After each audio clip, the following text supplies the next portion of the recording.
Himalayas glacier crashes into a dam causing flash flood in northern India. Over 150 people are missing. Multiple people had been confirmed dead. The dam burst, triggering flash flood along the Alkanandan River in Uttarakhand state in India. The Rishiganga power project was damaged by a huge volume of water. At least 600 military personnel and Indo-Tibetan border police were helping the rescue operation. The India Prime Minister Narendra Modi sent a message of support in the wake of the disaster. India stands with Uttarakhand and the nation prays for everyone's safety there. Had been continuously speaking to senior authorities and getting updates on NDR. This is Matthew report.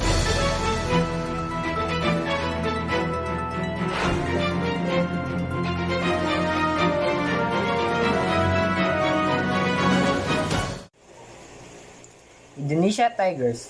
Zookeeper killed after endangered animal escape. A zookeeper has been killed after two critically endangered Sumatran tigers escaped from a zoo on Borneo Island. The female tigers, both aged about 18 months, escaped of the Singkit Zoo after a landslide caused by days of torrential rain damaged their enclosure. On Saturday, one of the animals was captured after it was hit a tranquilizer dart, but the other tigers was shot dead after it behaved aggressively in attempts to tranquilize its field. The 47-year-old zookeeper was found dead close to the tiger's enclosure after the animals escaped late on Friday. He had bite wounds and scratches on his body, the AFP news agency report. A number of dead animals, including an ostrich and a monkey, had earlier been found near the enclosure. The escape triggered a large-scale hunt in the town of Singkawang, West Kalimantan. Nearby tourist attractions were ordered to close by police and people were told to stay at home. And while officials hoped to catch both animals alive, they said they were forced to shoot one of the tigers. We tried with a tranquilizer gun first, but it didn't work, so we're forced to shoot the tigers because it was already behaving very aggressively, said Tata Nor Adramanta, the head of the local conservation agency, told AFP. We were afraid it would escape to the nearest neighborhood. He added, although we tried to our best catch it alive, our priority is human safety. A cage filled with animal spray was prepared in attempt to lure the remaining tiger back to the zoo in feeding time.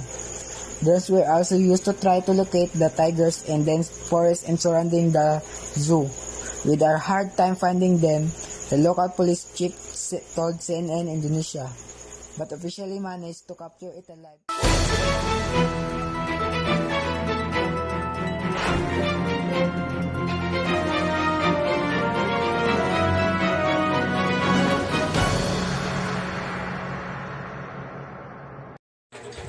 Vaccine deliveries in restaurant meetings. This week, the United Kingdom became the first Western country to make a vaccine available in its citizens. It approved the shot made by American pharmaceutical company Pfizer. Though the vaccine is still in its trial phase. This is a story because researchers had been working on it for less than a year, and experts say no other vaccine has been developed in less than 4 years. The first person to get the shot outside of a clinical trial was a 90-year-old woman named Margaret Kennedy. Yesterday, she received the first of 2 doses. An 81-year-old named William Shakespeare, who goes by Bill, was the second person to get vaccinated.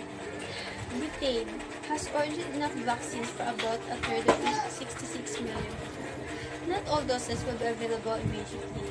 Manufacturers still have to produce and distribute vaccines to the places that have ordered them, and not everyone who is eligible actually plans to the vaccine. What is so interesting about food is its emotional and its personal. So that's why we look for the most unique, creative, and love food all across the country that when you get the box shipped to your door. We believe in the emotional power of food. And when the pandemic hit, I think a lot of the world felt the connection to restaurants and places that they have one. And we have built the first platform where a restaurant can access and reach customers that aren't in their local area.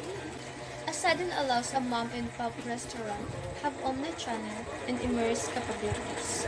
Many of our restaurant tours and partners all across the country when the pandemic hit, tsaka about there's no longer bats in their